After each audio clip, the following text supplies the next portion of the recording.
आप देख रहे हैं हेडलाइंस 24 रूबरू में मैं आपके साथ जफर हसन सिद्दीकी।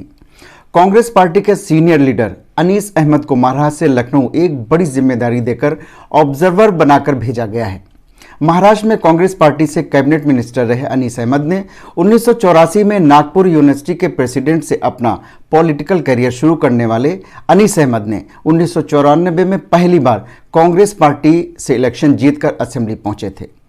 अनीस अहमद 6 बार इलेक्शन लड़ चुके हैं, जिसमें से 3 बार जीत हासिल की और एक बार तो वो सिर्फ 6 वोटों से हारे थे और एक बार कुछ 100 वोटों से हार का सामना करना पड़ा था। अनीस अहमद अपने क्षेत्र के विकास करने वाले नेता के रूप में ज़्यादा जाने जाते हैं। हेडलाइंस 24 से बात करते हुए उन्होंने बहुत ही बेबाकी से अपनी बात रखी। आइए देखते हैं। धन्यवाद। महाराष्ट्र में आपने विकास का बहुत काम किया है। आज के मुद्दे बेरोजगारी, महंगाई, शिक्षा, भ्रष्टाचार को लेकर के कांग्रेस इससे कैसे निपटेगी? देखिए, उत्तर प्रदेश में भी काफ़ी जो भी यहाँ पर काम हुआ है, इंदिरा गांधी के ज़माने में, राजीव गांधी के ज़माने में कांग्रेस का ही बड़ा काम उत्तर प्रदेश में हुआ है। और आज उत्तर प्रदेश के अंदर में जो चुनाव चल रहा है उसमें सबसे अहम सवाल जो है वो बेरोजगारी है। सबसे अहम सवाल जो है वो महंगाई का है और सबसे बड़ा सवाल जो है उत्तर प्रदेश का विकास का है। लेकिन दुख की बात है, कांग्रेस ने हमेशा रोटी, कपड़ा और मकान की बात कही है और भारतीय जनता पार्टी ने हमेशा जातिवाद, धर्म, भाई भाई को आपस में लड़ाना और उस पर उन्होंने कामयाब हुए हैं। हर बार इशू को डाइवर्ट किया है उन्होंने, और डाइवर्ट करने के बाद में जो असल मुद्दे हैं लोग उससे भटक जाते हैं। पिछली बार भी जब भारतीय जनता पार्टी मेजॉरिटी में मुश्किल था लोकसभा में आने का, तो पुलवामा का इंसिडेंट हुआ। पुलवामा भारतीय जनता पार्टी को मालूम था पुलवामा होने वाला है, उनके पास आईबी की रिपोर्ट थी, उसे रोका जा सकता था।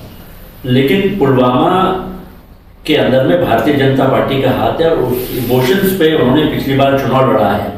और लोग पिछली बार महंगाई, बेरोजगारी भूल गए थे, लेकिन इस बार जब कोरोना वायरस हुआ उसके बाद में जो महंगाई बढ़ी है, जिस तरीके से बेरोजगारी बढ़ी है, आज देश का जो किसान है, किसानों के जो मुद्दे पर नरेंद्र मोदी जी को माफ़ी मांगना पड़ा पूरे देश के साथ में।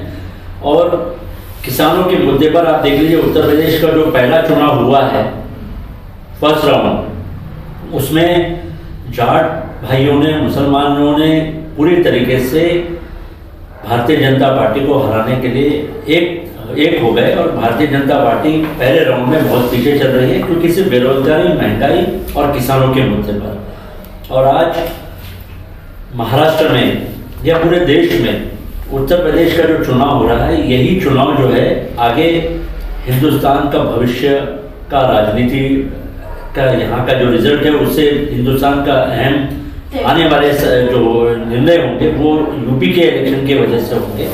जो यहाँ के लोग निर्णय लेंगे उसी से आगे देश की रणनीति तय होगी।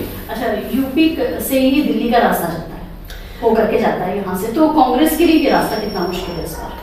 देखिए, आज सवाल जो है कि यहाँ पर भारतीय जनता पार्टी के जो प्रधानमंत्री, ये वजीर आजम है नरेंद्र मोदी जी, वो प्रधानमंत्री अब आने वाले लोकसभा के बाद वो रहेंगे या नहीं रहेंगे, ये यूपी का चुनाव ठहराएगा।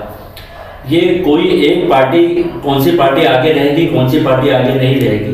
भारतीय जनता पार्टी के अंदर में भी कई मेंबर ऑफ पार्लियामेंट है, ऐसे कई मेंबर ऑफ पार्लियामेंट ऐसे हैं जो सिर्फ सिग्नेचर करने के लिए दिल्ली में आते हैं। उनको कहा जाता है कि हाथ ऊपर करो तो हाथ ऊपर करते हैं, उनको कहा जाता है कि खड़े हो जाओ तो खड़े हो जाते हैं, उनको कहा जाता है बैठ जाओ तो बैठ जाते हैं। देखिए, भारतीय जनता पार्टी के ऐसे कई नेता हैं जो एज पर बैठे हैं। मौर्य जी को देख लीजिए, उन्होंने भारतीय जनता पार्टी को छोड़ दिया।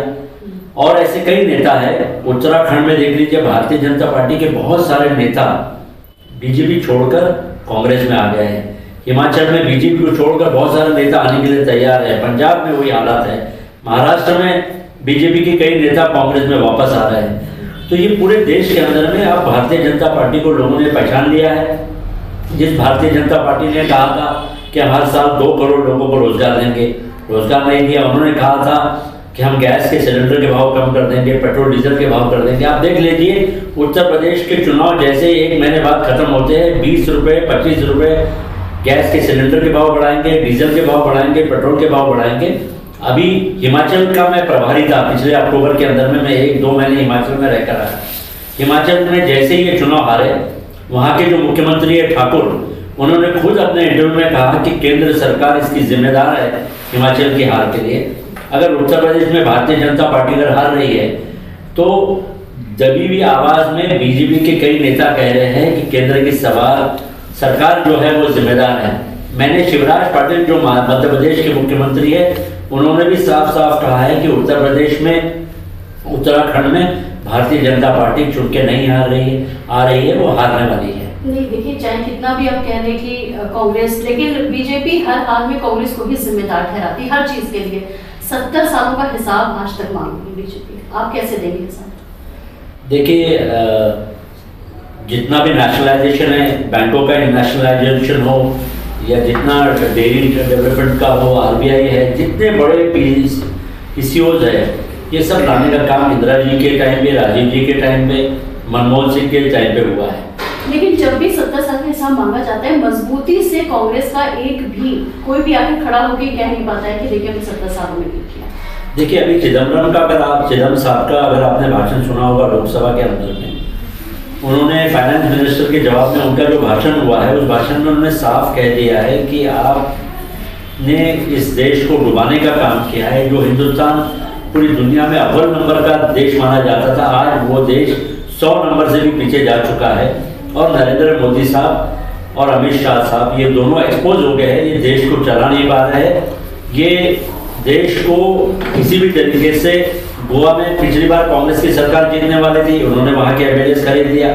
मध्य प्रदेश में उन्होंने वही काम किया, मणिपुर में उन्होंने वही काम किया, कर्नाटका में कांग्रेस की मेजोरिटी थी, वहाँ बीजेपी के कांग्रेस के एमएलए को खरीद कर बीजेपी की सरकार बनाई। ये कब तक चलेगा? कब तक वो ऐसे मीडिया का सपोर्ट लेकर हिंदू मुस्लिम करेंगे और बेरोजगारी नहीं देने का काम करेंगे, महंगाई कम नहीं करने का काम करेंगे?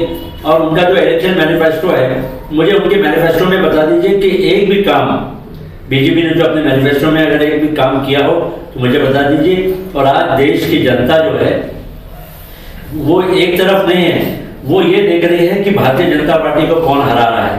आज देश की जनता ये देख रही है कि ये बीजेपी, देखिए हिमाचल के चुनाव में मैं वहां पर रहा, जहां बाय इलेक्शन हुए, मैं उत्तराखंड का भी प्रभारी एआईसीसी सेक्रेटरी करके मैंने काम किया, हिमाचल में काम किया। मैंने देखा है ये देश की जनता वर्सेस बीजेपी है। हम कर रहे हैं नहीं कर रहे हैं बात अलग है, लेकिन आज परिवारवाद का जो मुद्दा है उससे कांग्रेस का पीछा छूट नहीं पाया। मुझे लगता है कि आज वो बहुत बड़ा मुद्दा नहीं है। नरसिम्हा राव भी कांग्रेस के अध्यक्ष रह चुके हैं, सीताराम केसरी कांग्रेस के अध्यक्ष रह चुके हैं। देखिए, सोनिया गांधी जी को मौका मिला था प्रधानमंत्री बनने का, राहुल गांधी भी प्रधानमंत्री बन सकते थे जब मनमोहन सिंह को प्रधानमंत्री बनाया। अगर पहला टेन्योर नहीं तो दूसरा टेन्योर में राहुल गांधी प्रधानमंत्री बन सकते थे, लेकिन राहुल गांधी जी ने मनमोहन सिंह जी को दूसरे टेन्योर में उन्होंने प्रधानमंत्री बनने का मौका दिया। और देखिए, आज मनमोहन सिंह का परफॉर्मेंस, नरसिम्हा राव का परफॉर्मेंस बहुत अच्छा परफॉर्मेंस रहा।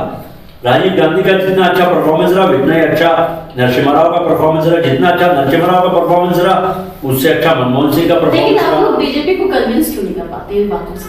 देखिए, बीजेपी मुद्दे को डिफरेंशिएट और डाइवर्शन करने का काम कर रही है। जब जब बेरोजगारी, महंगाई का सवाल आता है, जब जब देश का विकास का काम आता है, जब जब तरक्की का सवाल आता है, बीजेपी डाइवर्ट कर देती है मेन इश्यूज को और बीजेपी धर्मवाद के ऊपर में लेकर जाती है। और उस वजह से लोग, हमारे हिंदुस्तान में बहुत ज़्यादा रिलीजियस इमोशनल लोग हैं और इस वजह से इस देश के अंदर में मुद्दा भटकाने का काम ये लोग जो कर रहे हैं। देखिए, मैं तो चाइना गया हूँ, मैंने नॉर्थ कोरिया देखा है, मैंने साउथ कोरिया देखा है, वहाँ पे तो कोई धर्म के ऊपर में लड़ाई नहीं होती, वहाँ पे वर्क इज गॉड माना जाता है। मुझे लगता है कि आप पढ़े लिखे जो लोग हैं हिंदुस्तान के अंदर में, उनको मालूम है कि जो पेट की जो भूख है वही हमें सबसे ज़्यादा इम्पोर्टेंट है, धर्म से ज़्यादा इम्पोर्टेंट, देश का विकास ज़्यादा इम्पोर्टेंट है। अच्छा, महाराष्ट्र में कांग्रेस, एनसीपी और शिवसेना के बीच कुछ खटास दिखाई दे रही है। देखिए, एक घर में अगर 3 भाई रहते हैं, नहीं, उद्धव ठाकरे कुछ कुछ मजबूत होते जा रहे हैं जो कांग्रेस के लिए खतरा बन रहा है? देखिए, एक घर में 3 भाई रहते हैं और तीनों भाई अपने अपने हिस्से के लिए लड़ते हैं। अपने पिताजी के सामने सब अपना काम करके अपना अपना हिस्सा मांगने का काम करते हैं। स्पोर्ट्स में दौड़ होती है, सब दौड़ते हैं, सब अपनी अपनी ताकत लगाते आगे दौड़ने का काम करते हैं। तो यहाँ पर महाराष्ट्र के अंदर में एक स्पोर्ट्समैन स्पिरिट के साथ में शिवसेना भी दौड़ रही है, राष्ट्रवादी भी दौड़ रही है, कांग्रेस भी दौड़ रही है। मुझे लगता है कि लेकिन इस दौड़ के अंदर में जो भी जीत रहा है उसको गोल्ड मेडल मिल रहा है, दूसरे को सिल्वर मेडल मिल रहा है, तीसरे को ब्रॉन्ज मेडल मिल रहा है। तो मुझे लगता है कि देखिए, यहाँ पर कांग्रेस भी मजबूत हो रही है, राष्ट्रवादी भी मजबूत हो रही है, शिवसेना भी मजबूत हो रही है। लेकिन महाराष्ट्र में बीजेपी ने जो वादे किए थे, बीजेपी ने जो लोगों को धोखा दिया, जो यहाँ पर उद्योग आना था, जितनी फैक्ट्रीज आनी थी, उतना उद्योग महाराष्ट्र में बीजेपी के समय पर नहीं आएगा जितना कांग्रेस, राष्ट्रवादी और उद्धव ठाकरे के इसमें तीनों पार्टियां साथ में चलकर मजबूत हो रही है और महाराष्ट्र को आगे ले जाने का काम कर रही है। अच्छा, प्रियंका गांधी उत्तर प्रदेश में काफी मेहनत करती दिखाई तो दे रही है, लेकिन संगठन में अभी भी वो मजबूती दिख रही है, इसकी वजह है? देखिए, प्रियंका जी सिर्फ उत्तर प्रदेश में मेहनत नहीं कर रही। प्रियंका जी 4 दिन पहले गोवा में थी, कल उत्तराखंड में थी। प्रियंका जी पूरे देश में जहाँ वो तो पूरे देश की एक स्टार है, राजीव गांधी जी की बेटी है। और मुझे लगता है कि उत्तर प्रदेश में यहाँ पर किसानों के लिए जो लड़ाई लड़ी है प्रियंका जी ने, जो लड़ाई प्रियंका जी ने किसानों की लड़ी है, मुझे बताइए उत्तर प्रदेश में ऐसा कौन सा नेता है जो प्रियंका जी के जैसा लड़ा है? और मुझे बताइए, प्रियंका जी की मेहनत जो है वो आने वाले जो समय पर जो नेक्स्ट लोकसभा चुनाव होगा उसमें प्रियंका जी की मेहनत को माना जाएगा और एक बहुत बड़ा बेस बनेगा जिससे लोकसभा के अंदर में उत्तर प्रदेश में कांग्रेस अपनी ताकत दिखाएगी। अच्छा, आप महाराष्ट्र में बैठकर जब उत्तर प्रदेश का लॉ एंड ऑर्डर देखते हैं तो वहां से क्या दिखाई देता है? देखिए, महाराष्ट्र का लॉ एंड ऑर्डर बहुत अच्छा है। पूरे हिंदुस्तान में सबसे अच्छा जो लॉ एंड ऑर्डर है वो उत्तर प्रदेश के से बनीबद महाराष्ट्र में बहुत अच्छा है। यहाँ पर जिस होम मिनिस्टर के लड़के ने किसानों को उड़ा दिया, हमारे सरदार भाइयों को उड़ा दिया जीप से, उसे 4 महीने के अंदर में बेल हो जाती है। और दिल्ली के अंदर में जो सीएए के प्रोटेस्ट में जो लोग नारे लगाते हैं उनको देशद्रोह का, उनके ऊपर में देशद्रोह का ये लगाया जाता है, आरोप लगाया जाता है, उनको आज भी बेल नहीं मिलती है।